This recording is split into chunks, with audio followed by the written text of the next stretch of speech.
A tiger was standing in the middle of the trail, blocking their way. Ranger Reed stopped first, his team halting behind him. No one spoke. No one moved. The tiger's sides rose and fell fast. Her coat was streaked with mud, one paw dragging slightly. She looked exhausted. Not wild, not hunting but desperate. The forest around them went silent. Even the insects stopped. Reed gripped his rifle but didn't raise it. Something in her eyes made him hesitate. She took a step back. Then another. Instead of vanishing into the trees, she turned, glancing over her shoulder before walking deeper into the jungle. Every few steps, she looked back again. What's she doing? One ranger whispered. Reed's heart pounded. She's not warning us, he said quietly. She's asking. And without another word, the men followed her into the forest. They moved carefully, rifles down, flashlights cutting through the green. The forest thickened. Roots twisted. Vines brushed their faces. The tiger stayed ahead, never far, always turning to check on them.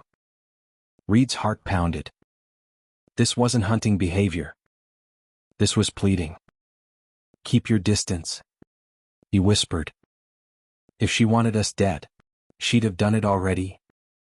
After 10 minutes, the smell of rot and damp earth grew stronger. Then they heard it, a faint cry, thin and desperate, cutting through the buzz of insects. The tiger stopped beside a fallen tree, tail twitching, head low. Beneath the roots, a small cub struggled against a rope snare, the line cutting deep around its paw. Reed felt the breath leave his chest. Trap line, he muttered. Poachers. The tiger looked from them to the cub, then back again. She was asking again, not for fear but for help. Reed's knife slipped once, slicing his own palm. He clenched his teeth, ignoring the sting. Almost there, he said through his breath. Sweat dripped into his eyes.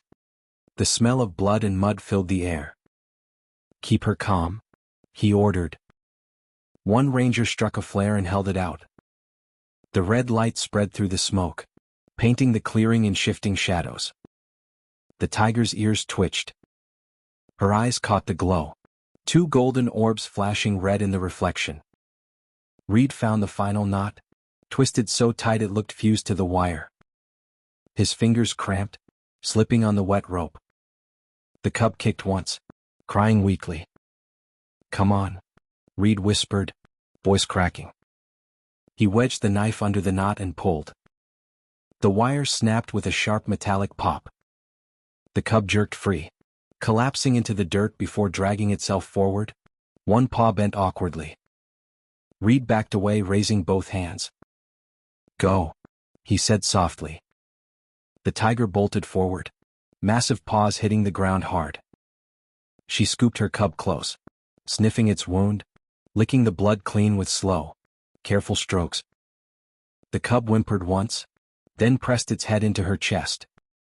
The tiger turned to Reed. No roar, no threat. Only a long, steady look, golden eyes flickering in the firelight. And for the first time that day, the jungle went completely silent. For a long moment, no one moved. The tiger stood perfectly still, her cub pressed against her chest, both of them framed by the fading red light of the flare. Smoke drifted through the air, mixing with the scent of mud, blood, and rain. Reed's breath came slow now. The danger had passed, but no one dared to believe it yet. She's not leaving, whispered one ranger. Reed shook his head. No. She's waiting. The mother's tail flicked once. She took a single step forward, slow, steady, deliberate, until she stood halfway between the cub and the men. The other rangers tensed, ready to move, but Reed raised his hand. Hold, he said quietly. She lowered her head, her breath steaming in the cool air. Her shoulders trembled slightly, not from fear but from exhaustion. That's when Reed noticed her front paw, the skin torn and bleeding. The same wire that had caught her cub had grazed her too. She had tried to fight it before finding them. He understood then what she had risked. She had come out of the jungle, out of safety, to stand before men with rifles, just to ask for help. Reed's chest tightened. He slowly sheathed his knife and dropped to one knee in the mud, showing both hands. Empty. He reached into his pocket. The tiger's eyes followed every movement. Her ears tilted forward. Her breathing slowed. Reed brought a strip of cloth from his pocket and brought it slowly forward. He held a gauze pad in his other hand and gestured to her paw, a moment of silent communication between man and beast. The other rangers watched with bated breath. Then, with a sound barely louder than a sigh, she rumbled. Deep, low, steady. The ground seemed to vibrate beneath their boots. It wasn't a growl. It wasn't a warning. It was something else entirely. Reed didn't move. He simply met her gaze and nodded once, a quiet gesture of respect. Then slowly, she lifted her injured paw. Reed held her gaze a moment longer, then worked quickly, patting the wound with sterile gauze and wrapping the paw with the cloth.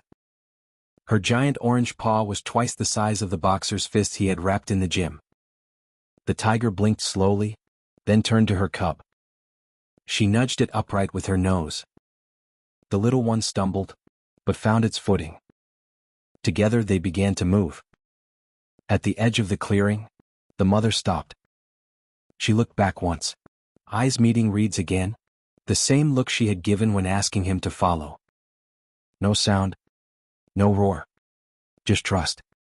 Then she disappeared into the trees, stripes melting into green.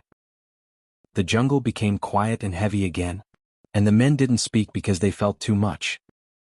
They stood in silence, clothes soaked in mud and sweat. She trusted us, Reed said quietly. No one replied. They were stunned at what they had just seen. A low, steady, and alive sound like a roar moved through the trees, but it wasn't a danger. It was just one voice calling out to another. Reed looked toward the forest.